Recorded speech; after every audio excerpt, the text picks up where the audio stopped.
kreatif untuk semua orang yang bekerja.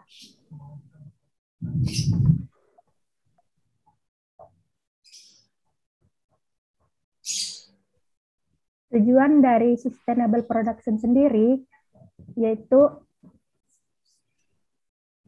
memastikan bahwa produksi barang melestarikan sumber daya dan melestarikan kapasitas regeneratif lingkungan, serta produk berkelanjutan mengamankan fondasi alam kehidupan untuk generasi mendatang.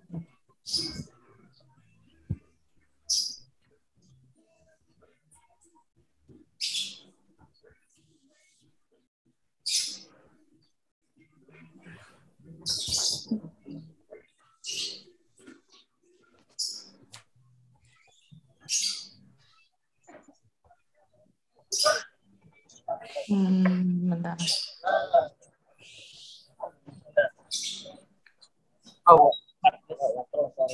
Wes. Bentar ya, mau share screen dulu.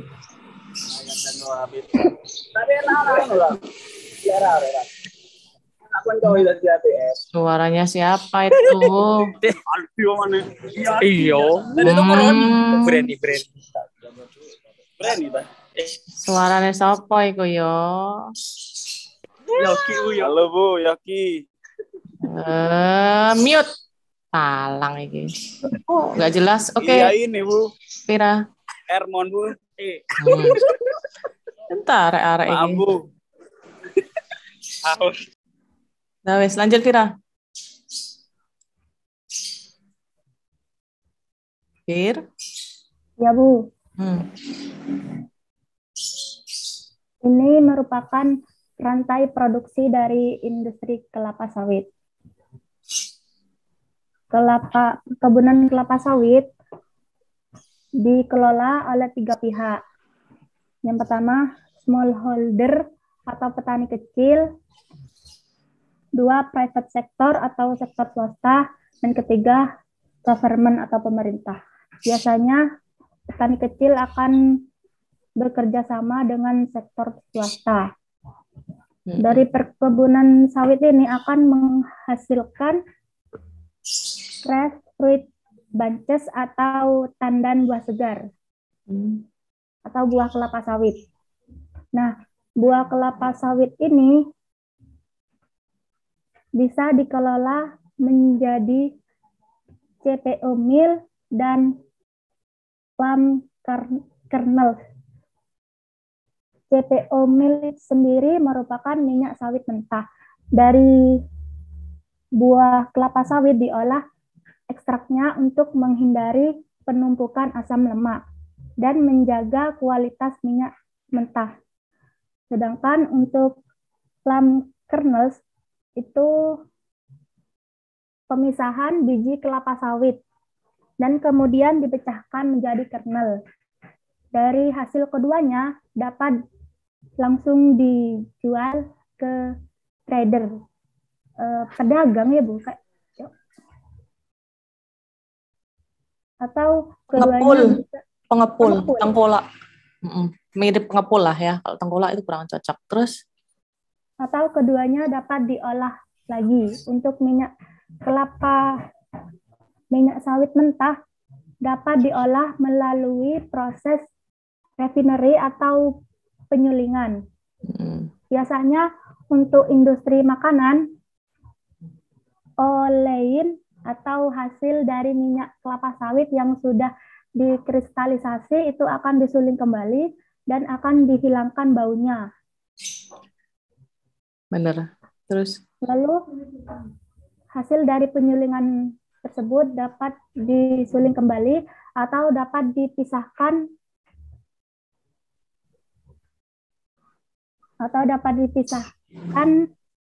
secara fisik atau fraksinasi CPO dan CPKO yang hasilnya akan menghasilkan olein dan stearin. Nah, untuk penyulingan kembali ini akan menghasilkan olein dan stearin. Kebanyakan olein akan digunakan dalam industri makanan, seperti menghasilkan produk minyak goreng, mentega, dan margarin.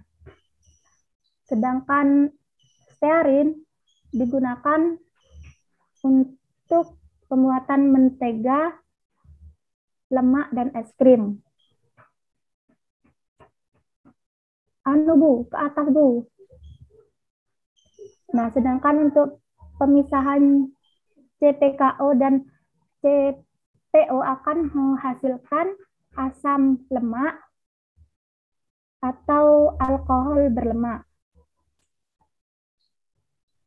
Ke bawah, Bu. Nah, dari hasil ketiganya dapat dijual ke pengepul. Dari pengepul dapat disalurkan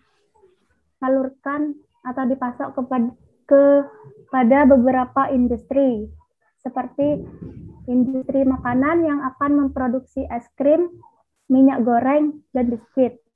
Di industri deterjen dan kosmetik akan menghasilkan produk berupa sabun, deterjen, sampo. Untuk industri kimia akan menghasilkan cat, dan pembangkit listrik dan bio apa itu, Bu? Biofuel.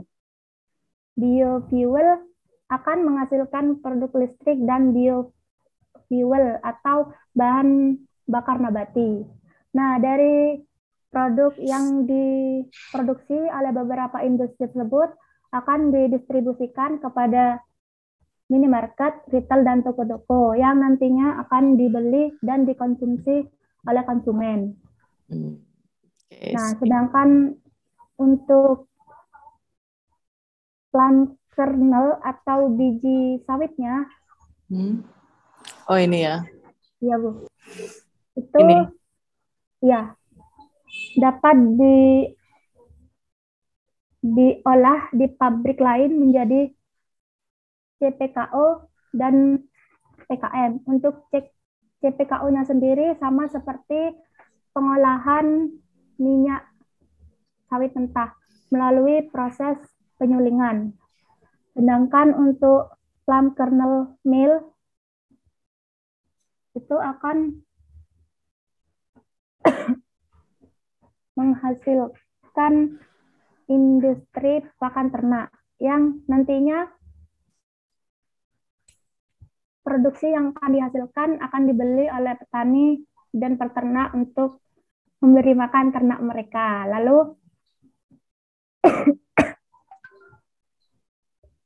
Lalu dari ternak, hasil ternak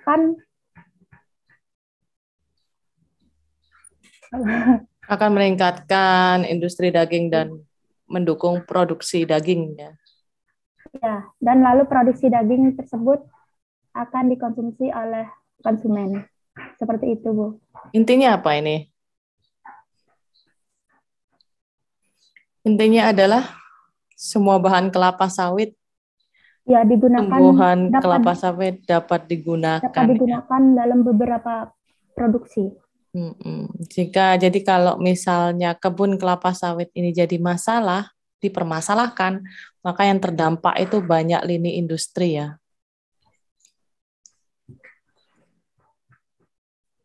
Ya enggak? Iya, Bu. Lanjut. Oh, ini video kita udah tonton tadi. Oh, sudah sekian ya. Nah, tadi, oh ini belum. Sudah dijelaskan belum ini ya? Prinsip belum, Bu. Ini belum ya? Ya apa ini jelaskan? Bagus banget ini soalnya. Baca ada, Bu. Oh, enak aja. Nggak tahu saya, Bu. Apanya nggak tahu, itu kan masih bahasa Indonesia. Ayolah, jelasin.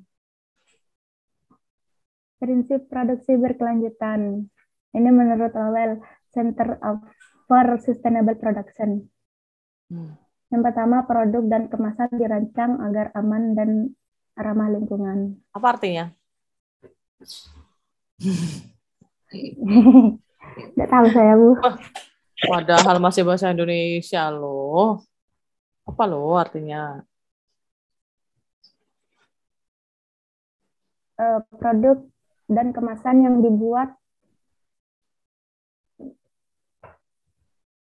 dibentuk agar ramah lingkungan, Bu? Ramah lingkungan tuh gimana artinya?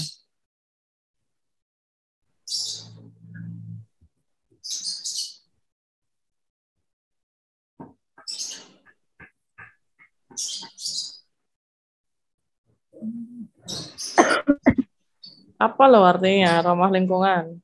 Yang lainnya bisa bantu jawab dong. Yang tidak merusak lingkungan, Bu? Ya, Atau yang dapat berarti produk dan kemasannya gimana?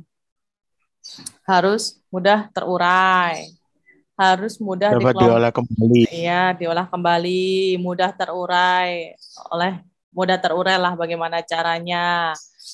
Nggak dibuang ke sungai gitu kan, bisa mudah dikategorikan, dikenali sebagai sebagai kemasan yang mudah didaur berarti ulang. Bu, apa produknya dapat menggunakan 3R itu, Bu?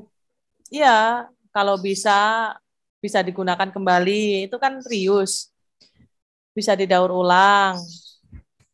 Berarti bisa diproduksi lagi jadi bahan yang baru, atau bisa dikenali dengan mudah kalau dia itu dikenali dengan mudah sehingga bisa mudah untuk dipilah-pilah gitu loh.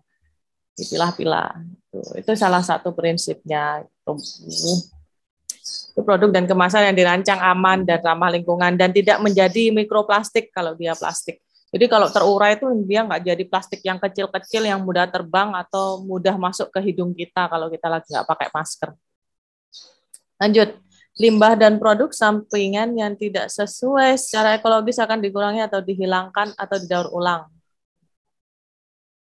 Jelas ya ini? Jelas nggak sih? Ini apa sih artinya?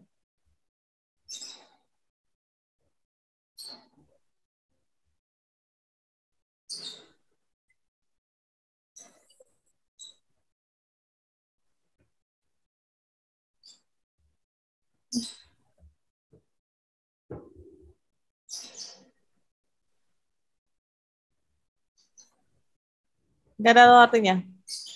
Ya artinya limbah atau produk yang nggak aman secara ekologis atau secara lingkungan ya mesti dikurangi, dihilangkan atau didaur ulang. Dihilangkan dalam arti ya tidak digunakan lagi gitu. Tidak digunakan ya jangan sampai ada gitu, jangan sampai diproduksi, jangan sampai menghasilkan limbah. Terus ini teori ya, ini teori sustainability menurut Lowell dari institusinya sendiri. Energinya harus bisa dilestarikan dan harus digunakan sesuai dengan tujuan yang diinginkan. Jadi kalau nggak sesuai ya mestinya nggak dipakai. Gitu. Zat kimia, teknologi, dan praktik menimbulkan bahaya bagi kemanusiaan harus terus dikurangi. Ya, jadi zat-zat yang merugikan mesti karsinogen. Karsinogen itu adalah bahan-bahan yang ya sangat potensial dan diduga dapat memicu sel pertumbuhan yang liar atau kanker maupun tumor itu ya harusnya tidak digunakan. Tempat kerja juga dirancang meminimalkan atau menghilangkan bahaya fisik, kimia, biologi, ergonomis dan lain-lainnya. Artinya tempat kerja itu harus nyaman, gitu kan? Ini adalah prinsip sustainable. Jadi ini yang perlu kita tanyakan ketika kita melakukan analisis sustainability pada suatu rantai supply, rantai pasok produk. Ini adalah hal-hal yang ditanyakan. Misalnya, apakah produk dan kemasan dirancangkan sudah aman? Itu aman, sangat aman, atau tidak aman. Itu artinya pakai pendekatan kuantitatif ya. Kalau pakai kata sangat aman sekali, aman, tidak aman, kurang aman, tidak aman sama sekali. Nah, ini adalah hal-hal yang ditanyakan. Itu artinya kalian melakukan analisis menggunakan prinsip-prinsip produksi berkelanjutannya Lowell. Gitu, guys. Oke, ada pertanyaan? Ini kita memang sengaja dibuat 2 pertemuan ya. Yang pertama itu tentang rantai pasok kelapa sawit. Berarti minggu depan itu tentang rantai pasok pabrik kertas. Jadi yang pabrik kertas nanti presentasi paling enggak muncul kayak gini ya. Kalau kali ini tuh kita dapat informasi yang bagus sekali yang mana bahwa produk kelapa sawit itu punya banyak turunan dan semuanya itu dipakai. Termasuk bijinya itu dipakai dan maksudnya nggak ada yang dibuang lah atau sedikit sekali yang dibuang. Kita bisa mengetahui ini dari berbagai gambar yang di Google ya tentang rantai pasok supply chain-nya kelapa sawit. Terus ada lagi yang menarik. Nah, kita kan tadi udah lihat video ini ya, yang datang terlambat tak tahulah ya. Video ini apa sih yang terpikirkan dari kalian, yang kalian pikirkan pasca melihat video ini?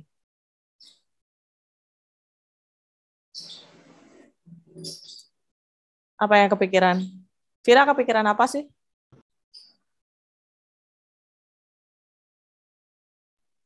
Nggak kepikiran apa-apa, Bu. Ya ampun, masa nggak kepikiran apa-apa, coy. Serius.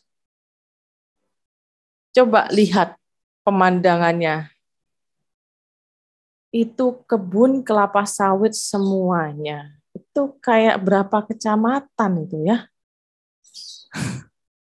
Ya enggak sih? Dan itu semuanya kelapa sawit loh.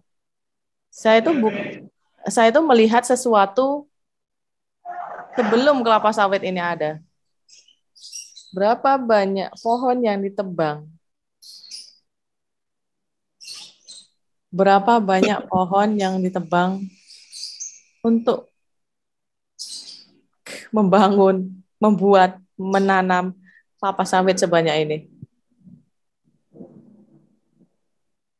Aduh, Kementerian Luar Negeri itu sengaja bikin kayak gini untuk membuktikan kalau Indonesia telah menerapkan prinsip-prinsip sustainability pada kelapa sawit. Ya, tentang.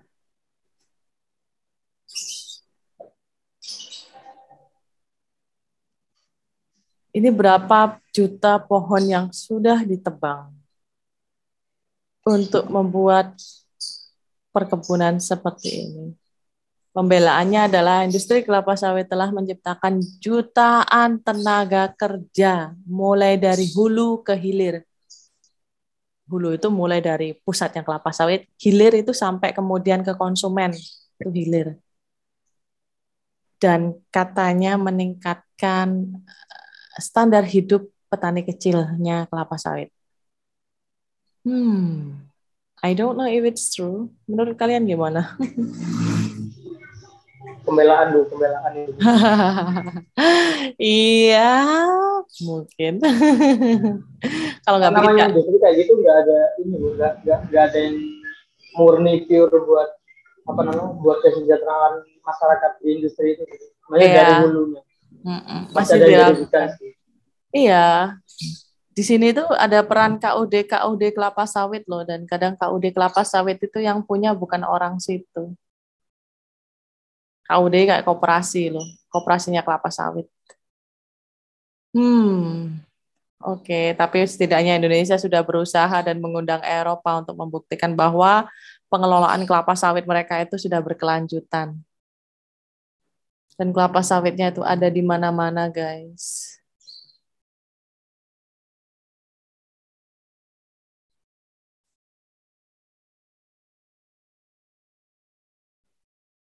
Setidaknya kalian kalau bikin video kayak gini ya.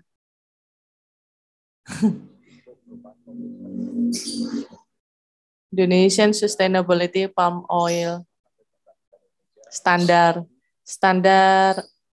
sustainability-nya kelapa sawitnya Indonesia ISPO.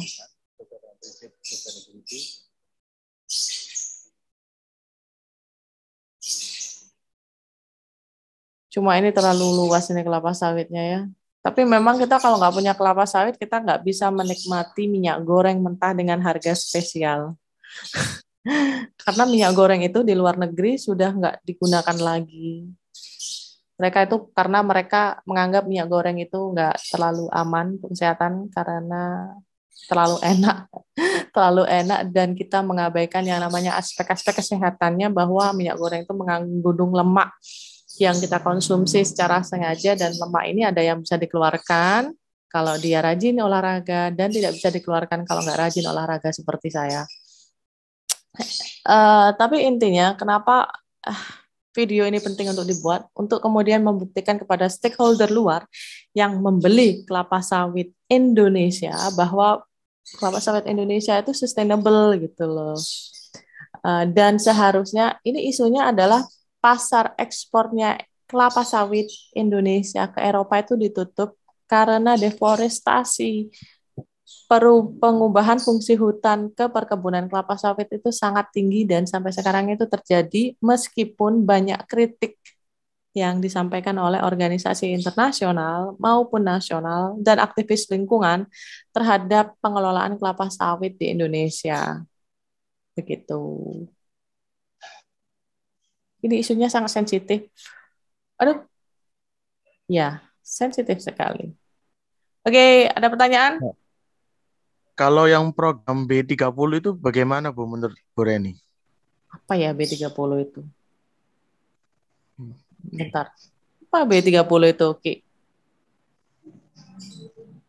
Tentang itu loh Bu, apa biodieselnya kelapa sawit Oh, yang harganya kelapa sawit itu loh Bu. Itu kan lagi rame kemarin. Saya bentar tak Awalnya kan B20, terus pemerintah naikkan jadi B30. Jadi ini adalah B30 adalah campuran dari, kalian melihat browser saya kan? Campuran dari 30% minyak, asam fetil, lemak, ester, dan 70%-nya adalah solar. Sebagai diversifikasi sumber bahan bakar kendaraan bermotor ya. Yang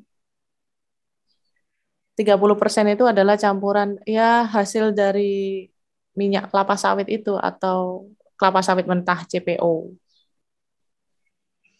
Terus isunya apa?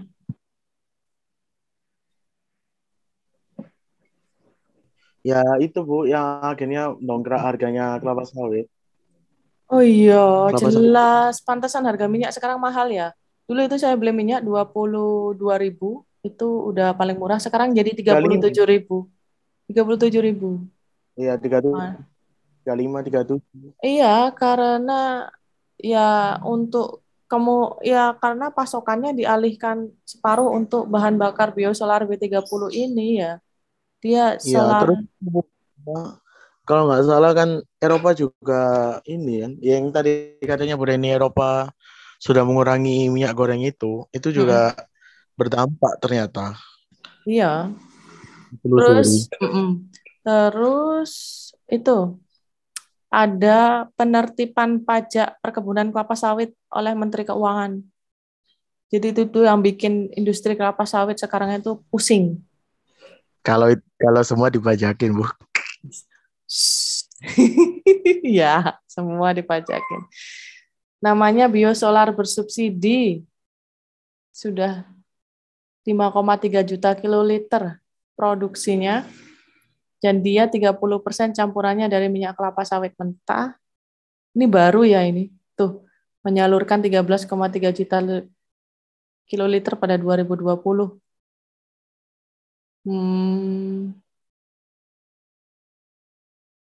Biodiesel. Biodiesel sekarang harganya berapa? 1.500, 9.500 ya. Apa itu B30? Campuran 30% FAME dan 70% solar. FAME berasal dari olahan minyak kelapa sawit. Akhirnya ini akan menambah produksi biodiesel nasional.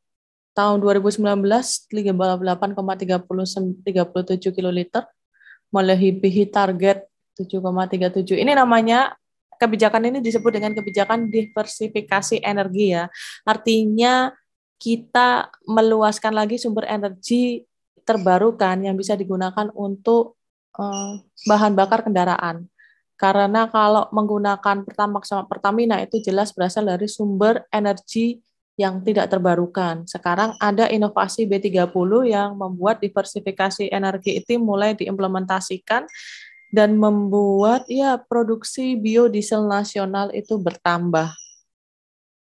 Produksi biodiesel nih, wah, saya tuh paling senang sama kata data ya, karena dia bicara data. Katanya data bicara seperti ini.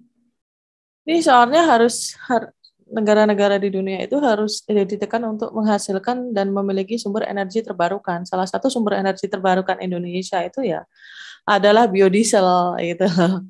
Cuma kan kalau kita berpikir tapi bikin biodiesel pun kan dari perkebunan kelapa sawit dan itu berasal dari deforestasi. Kalau sumbernya gede maka maksudnya gini ya, biodieselnya produksinya bertambah kan dan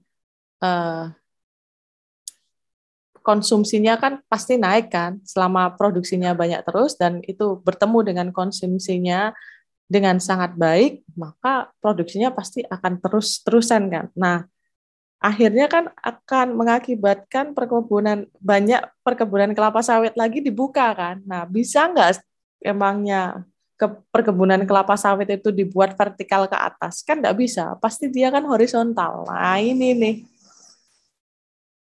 yang bikin ya bukan kita sih yang memikirkan, kita kan cuma melihatnya dari jauh gitu kan dan menilainya gitu kan. Meskipun penilaian kita nggak terlalu meter sih. Tapi ya ini adalah informasi yang sangat penting sih. Bagus sekali. 2019 8,37. Targetnya tahun 2020 10 juta, tapi belum ada rilis ya, masih target. Kita lanjutkan lagi sesinya. Nanti saya unggah supaya nggak bisa gabung, bisa lihat di YouTube saya. Jadi tujuan dari B30 ini adalah sebagai energi alternatif. Energi alternatif adalah alternatif pilihan atau diversifikasi selain dari penggunaan BBM atau bahan bakar motor dari fosil.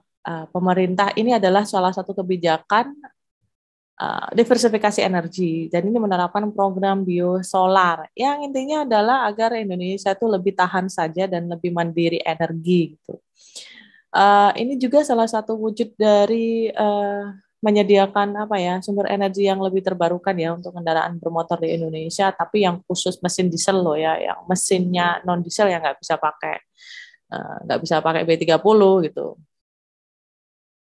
Dan ya jelas sekali ini yang dilakukan adalah mengurangi emisi karbon, tapi meskipun tetap ada sesuatu yang dibakar sih, kalau selama ada sesuatu yang dibakar, solar sekalipun ya tetap karbonnya bisa dihasilkan. Tapi yang paling penting dari itu adalah pemakaian biodiesel itu mengurangi impor bahan bakar motor yang selama ini membebani APBN. Nah, ini adalah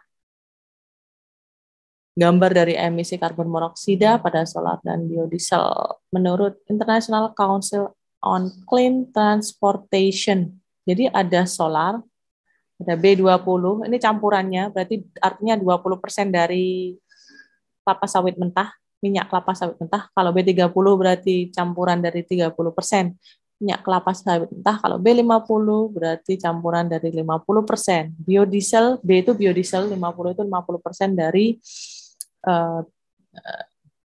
bio itu berarti dari minyak kelapa sawit mentahnya. Katanya menghemat 63 triliun.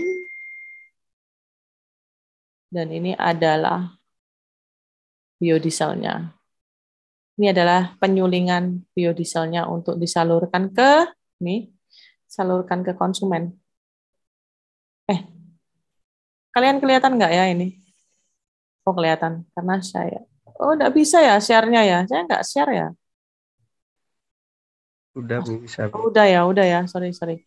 Bagaimana penyalurannya? Penyalurannya diatur dalam Perpres nomor 191 2014. Unduh ya, coba unduh. Nah, ini bagus banget kalau kata data itu dan dia itu sumber-sumbernya bagus loh, lihat dia dari Kementerian ISDM. Kayak kementerian itu berbagi informasi dengan kata data dengan sangat baik sekali. Oh, ini ada mahasiswa magang namanya Muhammad Fikri yang bikin tulisan ini. Tulisannya bagus banget. Bagus sekali. Selain berisi informasi juga tidak presentatif dan juga tidak memihak. Jadi isinya juga apa adanya. Itu bagus. Oke, ada pertanyaan? Itu B30 ya. Yang paling bagus B50. Kalau bisa sih ya di atas 50% lah. Ada pertanyaan?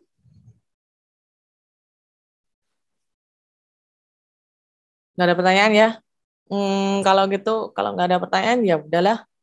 Karena ini juga daring, saya akhiri presentasinya hari ini.